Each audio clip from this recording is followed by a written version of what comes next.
I'm Anne, and welcome to Engineer, where curiosity leads the way. From everyday thoughts to creative ideas, let's learn, explore, and grow together.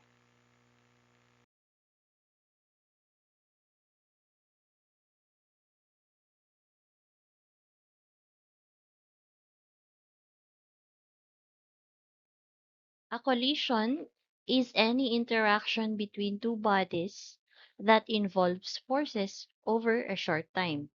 The types of collisions are based on how much kinetic energy is conserved. So what's always conserved? So momentum is always conserved as long as there's no external forces involved, while kinetic energy may or may not be conserved depending on the type of collision. So here, in elastic collision, momentum is conserved and kinetic energy is also conserved. For example, collision between billiard balls, ideal gas molecules, or when objects bounce off. So for perfectly inelastic collision, momentum is conserved while kinetic energy is not conserved. So in here, objects stick together. For example, a bullet embedding in wood after you fired the gun. So for inelastic collision, momentum is conserved and kinetic energy is not fully conserved. So objects don't necessarily stick, but some kinetic energy is lost. For example, when car crashes. Okay, so in elastic collision, since both kinetic energy and the momentum is conserved, so we will use the formula for the law of conservation of momentum and the law of conservation of energy. So in here, let's derive the final formula for, so this is the second formula, and then this is the first formula to be used for elastic collision problems. So let's derive formula number 2. So from here, let's multiply by 2. And then let's combine this one and this one. And then mass 2 and mass 2. So we have here mass 1 times VI1 squared minus VF1 squared is equal to M2 times VF2 squared minus VI2 squared. So from here, from the formula of the law of conservation of momentum, we can actually get, so uh, this one, we can also rewrite this one as M1 times VI1 minus VF1 is equal to M2 times VF2 minus VI2. Okay. So I derived that because we can use that later on. So from here, we can factor this out. So this is M1 times VI1 minus VF1 times VI1 plus VF1. This is equal to M2 times VF2 minus VI2 times VF2 plus VI2.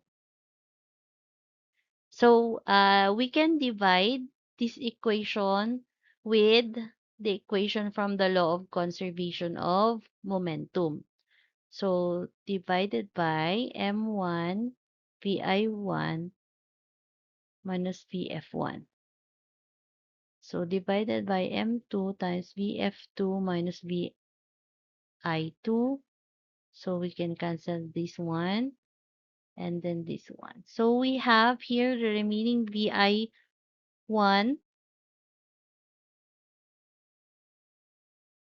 plus VF1 is equal to VF2 plus VI2. So let's combine the initial velocity and then the final velocity. So we have VI1 minus VI2 is equal to negative VF1 plus VF2. Or we have VI1 minus VI2 is equal to negative VF1 minus VF2. Hence, we got to the formula.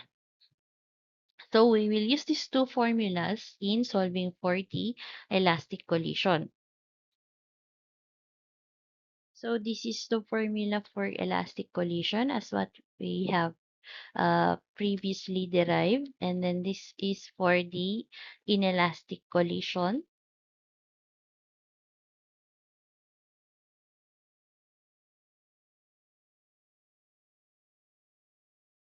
And then this is for inelastic. So this is perfectly inelastic. Okay, I'm sorry for the confusion.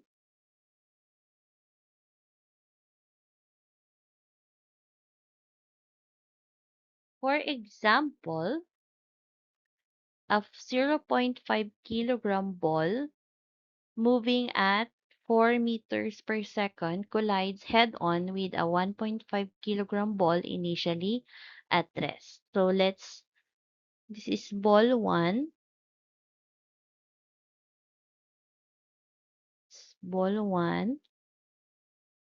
and then this is ball 2. So we have M1 is 0.5 kilograms, is M2 is 1.5 kilograms.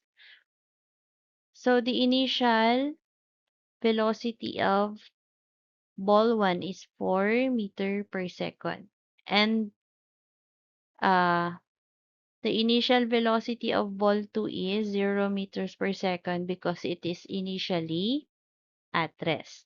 So if the collision is perfectly elastic, what are the velocities of both balls after the collision? So we have two equations. So let's start with, so we are looking for the V final 1 and then V final 2. So utilizing both the equations, so we have uh, M1 VI1 plus M2 VI2 is equal to M1 VF1 plus M2 VF2.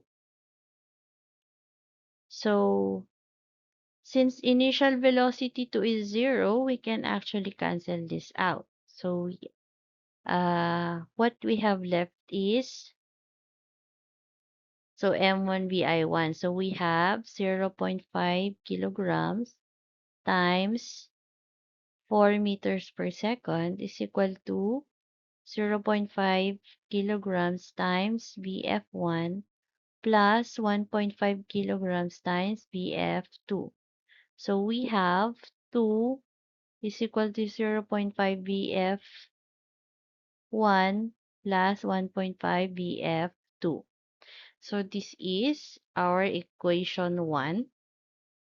And then, using the other formula, we have VI1 minus VI2 is equal to negative VF1 minus VF2. So we have, since VI2 is 0, this is 0. So we have VI1 is 4 is equal to negative VF1 plus VF2. Or we can transpose this one, so we have VF2 is equal to 4 plus VF1. So this is your equation 2. So we can actually substitute uh,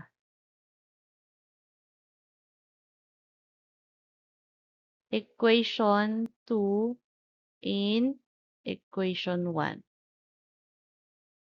Okay. So here we have 2 is equal to 0.5 VF1 plus 1.5 times 4 plus BF1. Okay, so this is 2 is equal to 0.5 VF1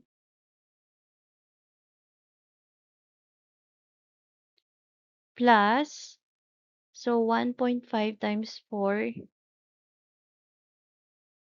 we have 6 plus 1.5 VF1. So 2 minus 6, that is negative 4, is equal to 2 VF1. So divide both sides by 2. So our VF1 is negative 2 meters per second. So since we solved our first final velocity, we can substitute this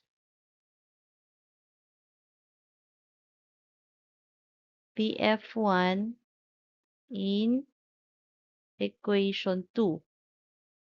So we have VF2 is equal to 4 plus negative 2. So our final velocity 2 is 2 meters per second.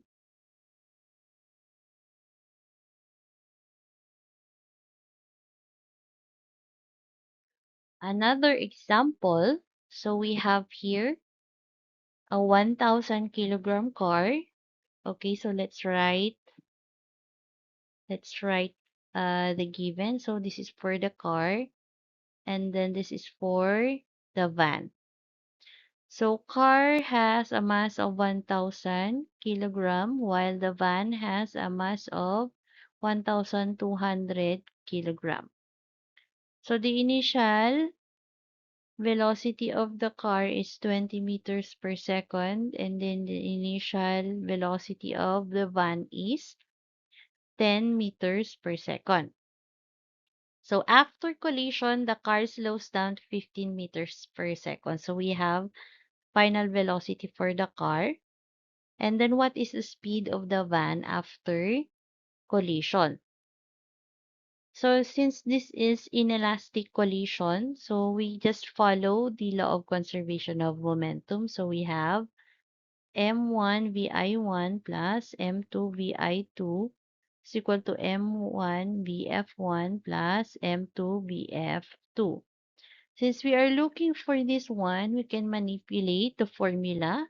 So we have vf2 is equal to m1 vi1 plus m2 vi2 minus m1 vf1 all over m2. So we can just substitute.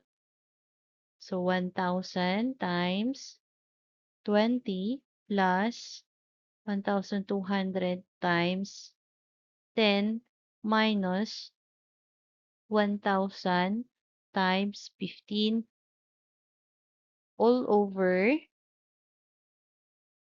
what is M2? So 1,000. Okay, sorry, we have 1,200. So 1,200 kilograms.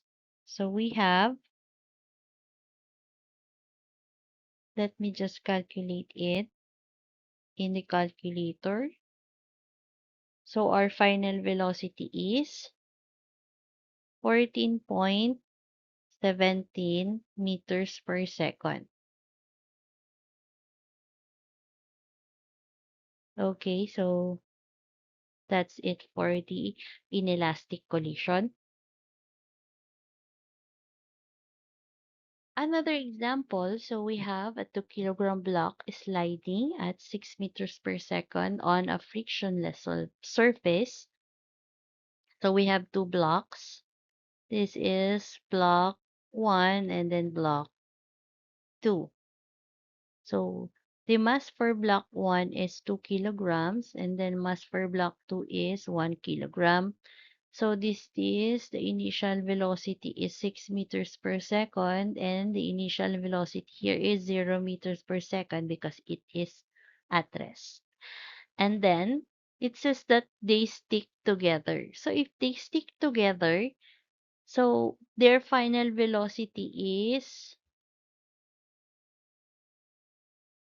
equal or the same. So we only use VF for the unknown. So if they stick together, this is actually perfectly inelastic collision. So solving for the final velocity, we have m1 vi1 plus m2 vi2 is equal to m1 plus m2 times the final velocity. So we have m1 vi1 plus m2 vi2 over m1 plus m2. So the final velocity is, so 2 times 6 plus, so 1 times 0 over 2 plus 6.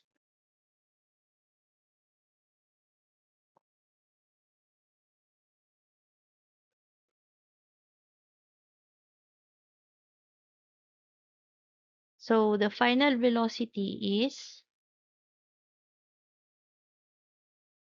1.5 meters per second. So how much kinetic energy is lost during the collision? So for this question, I will leave it to you and then comment your answer in the comment section for the kinetic energy loss during the collision. I will wait for your answers. Thank you for watching Future Engineers. If you learned something new today, don't forget to like, share, and subscribe to Engineer, where learning meets engineering fun. Got questions or topics you want me to cover next? Drop them in the comments. I'd love to hear from you.